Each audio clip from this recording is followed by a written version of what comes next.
Okay, thanks. Good evening, everybody. Thanks for joining us again. It's been another fantastic show for us here in Europe. You know, a sold-out arena in Hamburg. You know, the German market is a very important one to us as a business, and you know, we'd like to thank our partners ProSieben, Monster, and Reebok, obviously, for supporting us, and obviously all of you guys for supporting us. The gross gate was 913,428. And the attendance was 11,763. The performances of the night go to Bader and Barnett, and the fight of the night goes to Barnett Orlovsky.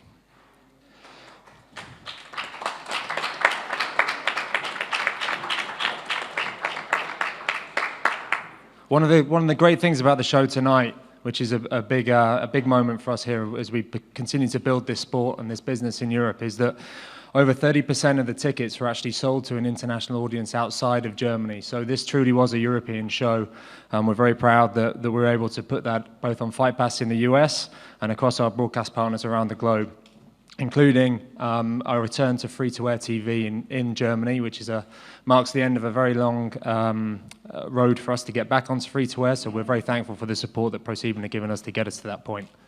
Does anybody have any questions? Yes, please. James, for you to start out with, just to clarify, that gate figure, is that US dollars? Yes. Sorry. Okay, thank you. And I did want to ask you another successful event for you here. You guys are on a heck of a run. We'll be back in, I guess, about 5 weeks or so. Just want to get your opinion on what the expectations are for that card in Manchester, with it being, you know, the middle of the night, the late evening. I know tickets are going on sale, I believe, this week. Can you talk about what the company's expectations are for that? Yeah, tickets are going to go on sale next week. So general sale will be on the 9th of September, and it will obviously go on our pre-sales before that. The card will be, as our usual pay-per-view shows will be, it'll be a big card. Obviously having Michael at the top of it, defending in his hometown. You know, we're expecting that the atmosphere in Manchester will be crazy. With a fight night starting at about 11 o'clock at night, you know, I think everybody will be ready for a show by that point. So we're excited about what that show can bring, and I'm sure the guys will be putting together a fantastic card. We've already got some great fights, and as we continue to build it, I think it'll turn out to be a great night. Fantastic, thanks. If I could for Josh, please. Certainly certainly a big win for you tonight. Wild start to the fight. I mean, can you talk about, you know, how hurt you were during that opening exchange, and if that changed the way that you had to approach the rest of the fight? Actually, I was never hurt in the fight. That's more due to having, I don't know, some sort of either a abnormally thick skull or very little brain matter to really be damaged in the first place. I think if you really did take a look at the library of fights that I've had, I've taken pretty much the best shots from the hardest strikers and still stood in front of people. So you know, taking a hard punch is not a big deal. If anything, I felt like it took me until really the third, I felt like things finally started to settle down some. I don't know if it was just both of our energy, or Andre's a bit, he comes at you a bit wild, savage almost, you know? I mean, not to play caricature with the fangs, but why not? But I mean, at one point, I'm shielding and moving, and I'm seeing him throw right hand after, and he's just throwing the one punch. And I'm thinking, well, that's absolutely apeshit. I'm not going to get hit with all those, but you know, I just felt like I was getting pulled a bit of a wild exchange as well, and it took time to settle into it. I didn't think he would try to take me down, but when he did, I felt like in the first, I felt like I watched him do it.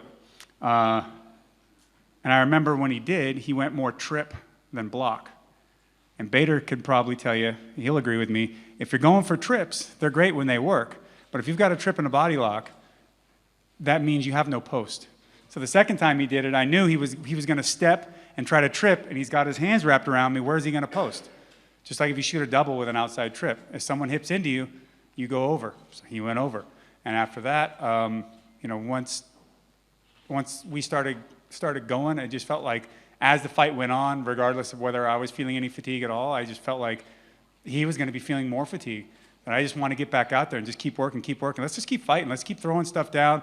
I would like to see what happens after he settles, and hey, let's really box. You know what I mean? Let's smooth it out a bit. But you know, went back to catch wrestling, dropped him over with a turnover from a double wrist lock after the eye gouge, and just from there it was academic.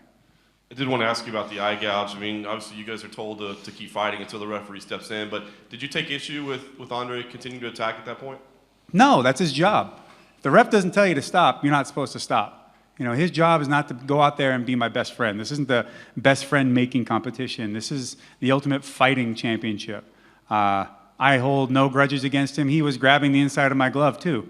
Blatantly illegal. Don't hold any grudges about it. In the least. Only more disappointed that I didn't do it first. But you know, he gave a lot to me tonight. He came to win, and I really appreciated him being there and trying to give the fans out there a great fight. Thanks, Josh. And just if I could quickly for Ryan. Ryan, you had mentioned, you know, coming into this fight, it was about relaxing, having fun, getting back to that. Did that translate into the cage tonight? Did it feel different for you? Yeah, felt good. Just in the hotel all this week, and I got to a point when I had 5 wins in a row, and I was always looking for the next thing, a title shot or this and that, and then had a terrible fight last fight, and I just let the pressure kind of build up and get to me. So, my team and I just decided, hey, we need to have fun with this, get back to old school where we go, we train, we have fun, we go on these fights, and we're fortunate enough to be here in Germany. In a new place, fighting in front of new fans. And so even in the locker room, I felt good and relaxed. And that's when I fight my best. So that was kind of our mindset going in. And it kind of allows me to open up, take more risks. And I read in your quote afterwards that you get to the UFC team, you said, listen, I don't really care who's next. I've already fought, a who's who list. So does that mean that you're kind of done thinking about title runs at this point in your career? Yeah, for sure. It's, that's my mindset right now. Just go out there, whoever they give me, go out there. Not make a big deal about it. When I'm out there, it kind of frees me to go out there, take risks, have fun, and I fight better. I get too calculated when I'm worried about winning the whole time. And so that's just kind of my mindset right now.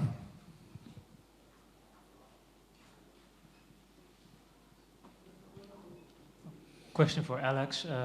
Alex, it was your first fight in 11 months. Did you feel the pressure was on with the loss that would meant you would have 4 losses in 5 fights?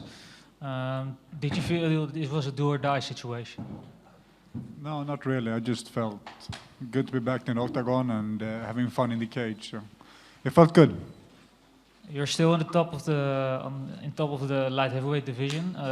How do you see the division progressing from here? Well, I don't know. I just take one fight at a time right now. So let's see what next challenge is.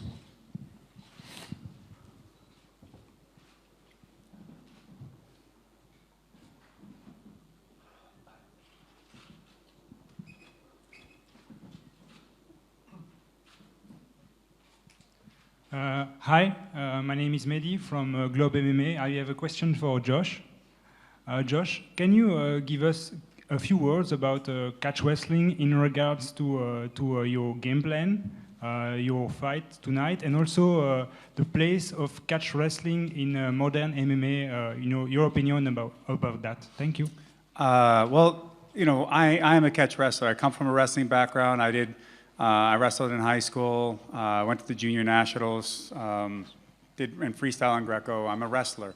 And for me, catch wrestling is just an extension of that. It was so much easier for me to put things in that kind of perspective from that wrestling background. And, collegiate wrestling is just watered down catch. That's all it is. I mean, the positions are the same. And if you look at the old rule books for collegiate wrestling, they'll say no wrist locks, no chanceries. Basically the names of the holds that we're using all the time. I use a double wrist lock to get that reversal and was attacking for it. People call it a kimura, but they'd be wrong. And then, but that's the type of wrist locks they're talking about. And, the first trip takedown, like I said, we ended up down there. I was playing off my back, kind of curious where we were going to go from this. I didn't want to overly commit because I felt like, Andre was waiting to see for opportunity. And, I didn't want to open myself up to something really nasty. So after that, once we started grappling in the corner, I looked for the takedown a few times, but he was really strong. And then by that, when we got in the 3rd round, it was a matter of isolating that arm to look for the opportunity instead of doing something more I guess what most people would consider standard in grabbing a leg or going for the body lock or something like that. But that double wrist lock turnover is something that I do all the time. And I think that it's got a great application for modern MMA, especially with so many great wrestlers transitioning over that already exist. I think it fits into what they already do so much better than any other style of submission wrestling. And so Karl Gotch was with you tonight? Carl was with me, Billy was with me, you know, all the great guys from Catch that I've had such an opportunity to be able to learn under. So tonight, you know, I used what they've given me to be able to get in the position to come out on top.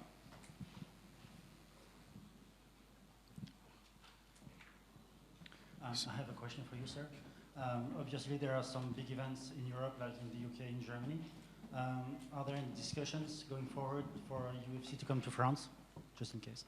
Yeah, we're working through a procedure in France at the moment. You know, there's a ministerial investigation or report being formulated on the future of MMA within France. So we're involved in that, and we're working with the authorities to see what we can do to get MMA formally recognised by the Ministry of Sport within France, and then that'll lead to us being able to take events there and to get back on TV there as well. Thank you. And I just have a question for Josh. Well, it's going to be a non-fighting question. You seem to be a big heavy metal fan. What was your entrance music? That was The Fourth Crusade by Bolt Thrower, Okay.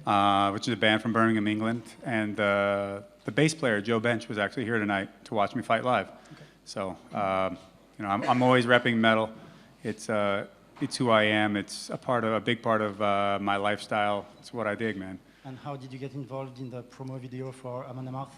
I'm actually friends with the band, especially Johan.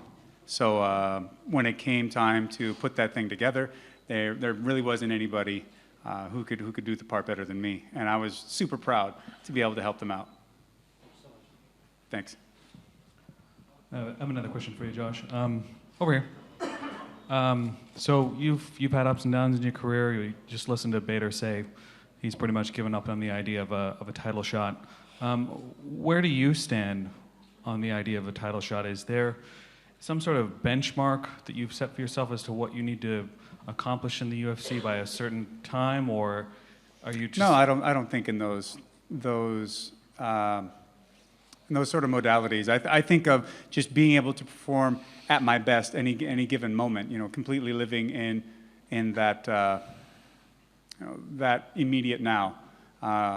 So, you know, at this point, you know, guys like me or Andre, we've already won belts. I think we've already, you know, and you've got Overeem, you've got, there's a slew of guys out there of us in the heavyweight division that have already proven that we are capable of being the world champion anywhere you put us. And, you know, we're always ready to take the challenge, and it's always acceptable for us to be in the title fight. If Overeem got injured out of nowhere somewhat, Andre, myself, whomever, like there are some of us out there that can slide right in and fight in that match, and that's completely legitimate. And but the biggest thing that we can control is going out there and our performances that lie in front of us, you know, one at a time. And you know, I'm sure a heavyweight championship fight could be in the future, but right now, all I was concerned with was fighting Andre, taking him very seriously. And doing what I could to come out on top, and then, you know, moving on from there. How is your eye right now? My what? Your eye. Oh, it's okay. I haven't seen it yet. I don't know if it makes me look better or worse or what have you. But you know, it is what it is. It just happens.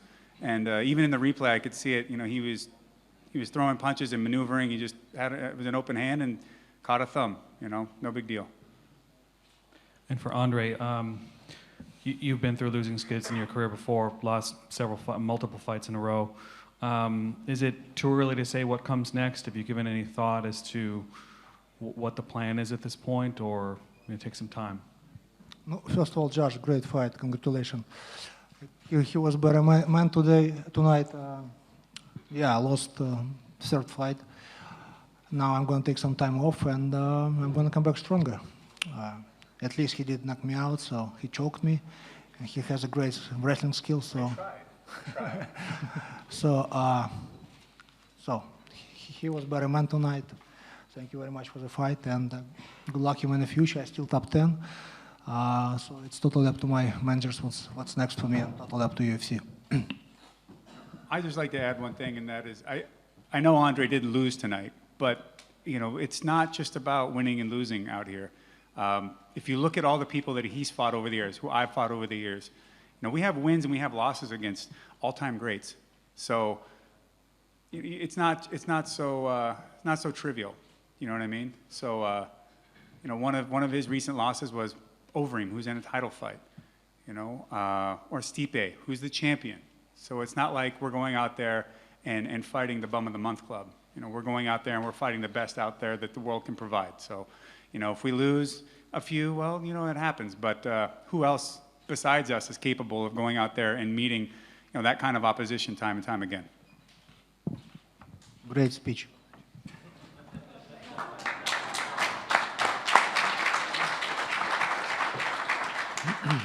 I have a question for Ryan, right here. Yeah. You've been previously criticized a bit for getting too many decisions. Today you get this big knockout. How does it feel to kind of silence the critics a bit? It feels good. Kind of going back to what we were talking about earlier, I got in a mode of going out there and winning, at all costs. I've been taught that since I was a little kid, wrestling since I was 7 years old. You go out there and win. And if you're in a tournament and there's a bracket, if you win, regardless of what happens, you pin them or you win by 1 point, you go on to the next one and the next one. So I got in that mode. And so that's what I'm talking about when I'm saying like having fun and not taking it too seriously. Because I got in that mode of winning is everything. I go out there and win at all costs and maybe not take risks that I need to or whatnot. And so that's what I'm talking about with this fight. I wanted to go out there, have fun out there, and show some new things, take risks, and be free out there. Kind of sounds silly, but open up. And I believe I fight better that way. And like Josh was saying, it's not always about winning or losing.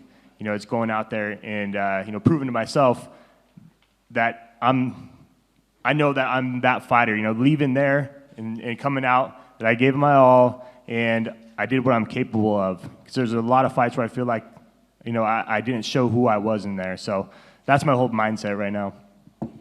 Thanks. And the other one is for the UFC. It has been recently rumored that the UFC is coming to Copenhagen, Denmark. Can you please elaborate on that? Is that the case? Is that in the works, or...? Denmark's a market we're going to look at. We definitely want to be back in Scandinavia and the Nordics in 2017. So we're working on the dates at the moment, but having an event in Denmark is definitely something that's on our agenda. Whether it's going to happen next year or the year after, it's too early to say, but it's definitely somewhere we want to be. Thank you. I'm going to ask the question in English first, Swedish first and translate it in English. Alex, grattis till vinsten, och man såg att du hade en annorlunda gameplan tidigare matcher. Var det någonting som du hade inför matchen förberett att ta ner Blaovic, eller var det någonting som du fick ändra under matchens gång? Nej, inte direkt, utan jag gick in med ett öppet sinne och sen tog jag det därifrån. Jag väntade på hans drag och sen gjorde jag ett drag efter det. I asked Alex if the game plan was taken down from the beginning, or was it something that he did during the fight change? And yeah, I went in there with an open mind, and I was just waiting to see his move, and I took it from there. La du märke om svenska stödet som du hade, det enorma stödet? Det kändes nästan som att man var hemma i Sverige. Var det något som du la märke till under matchen? I was asking about the support that he had from the Swedish fans. Almost felt like he was back in Stockholm. Yeah, the support was amazing. It was amazing to just to go out to the octagon, and it was an amazing feeling, and it felt actually to be at home. We're just 1 hour from Sweden and from Stockholm, so we have a lot of Swedish fans here, but also the European fans and the fans from Hamburg. It was amazing. Vad väntar dig nu? Vad är det du känner att du vill göra härnäst? Så det svarar på engelska då. So from now I'm going to enjoy the swim for a couple of days and then see what the next challenge is. Let's see what the UFC have for me. Let's see what happens. How fast can you be back on track?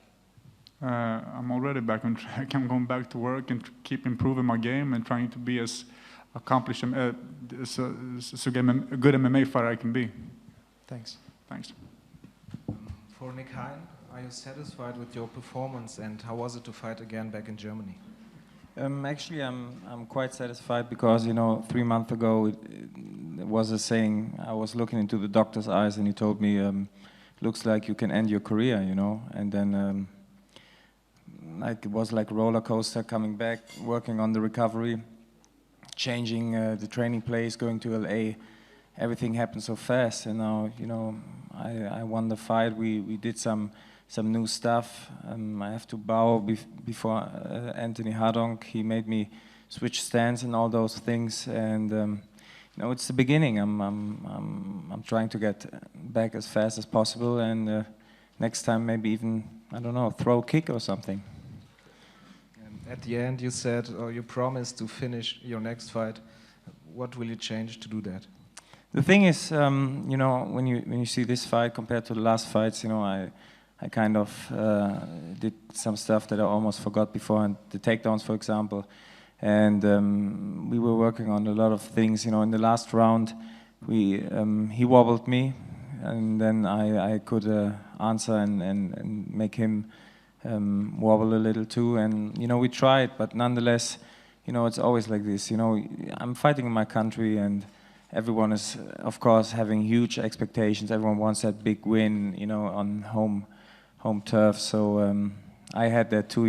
The UFC on the Fly team made this awesome build-up movie. Everyone is like, man, he needs to bring something now. And I think I had the biggest expectations on myself. And then, of course, when it is a decision win again, then it's a little bit like, again. But I'm still happy. Thank you. For Alex, please, of course it's up to the UFC what comes next for you. But I wonder if there's something specifically you do want. Like, what would you like to see next? Because I know you didn't want to talk about John Jones, and we still really don't know what's going on with him. But if it is Cormier versus Johnson next, it seems like it might be a good time to go back to that fight. Honestly, I don't really care that much. I just, my focus on being like getting back to that W and start winning again. It's been a tough year last year, so I feel great to be back in the octagon and compete again. So let's see what the challenge are, and let's see what's next. What opponent they want from me, and I take it from there. And of course, my big focus and my goal is to be, to be a contender again, and compete for that championship belt again. Thanks, Alex. And just quickly for Andre, I know you came to get the win tonight, but it was a great show. I mean, it was a fun fight. You guys got fight of the night. How did you feel about your performance this evening? Not so much, but it is what it is. Like I said, Josh was better man tonight. We're gonna sit down with our coaches. We're gonna see what's going on, what was wrong during my camp, and we're gonna move forward. I still top 10, and I lost 2 guys who's gonna fight next weekend for the title. Another guy, Josh Barnett, he's tough, no doubt, and I still have fire in my eyes, so I'm ready to go.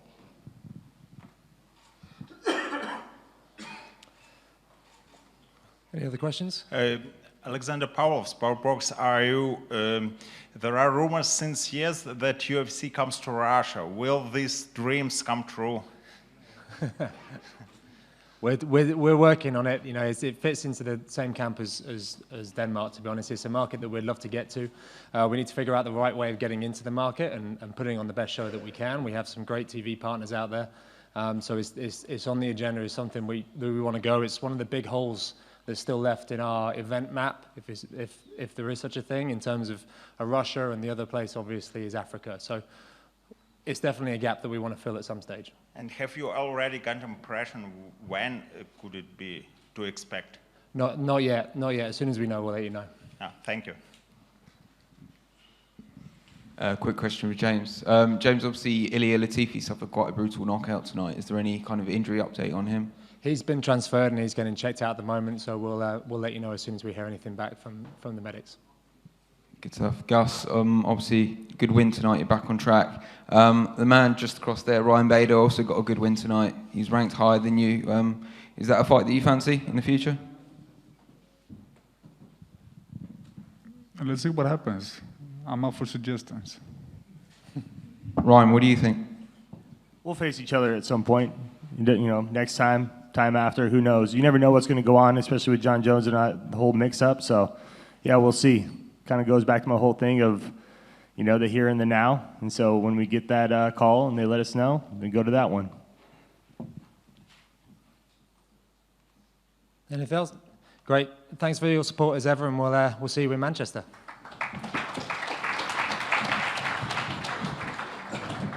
Thanks again.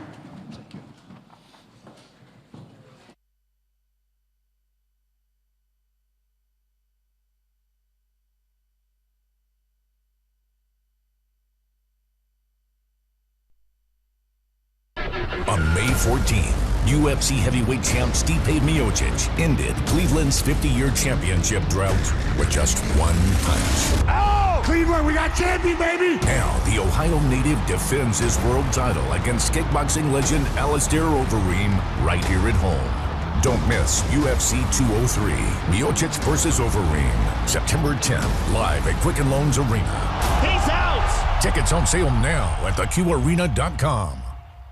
On Saturday, September 17th, the UFC Octagon arrives in Hidalgo for the first time with an unforgettable fight card. In the main event, two hard-hitting lightweights put it all on the line as Dustin Poirier and Michael Johnson face off. Plus, top 10 middleweight finishers Uriah Hall and Derek Brunson look for a signature win. Catch all the action of UFC Fight Night live at State Farm Arena September 17th.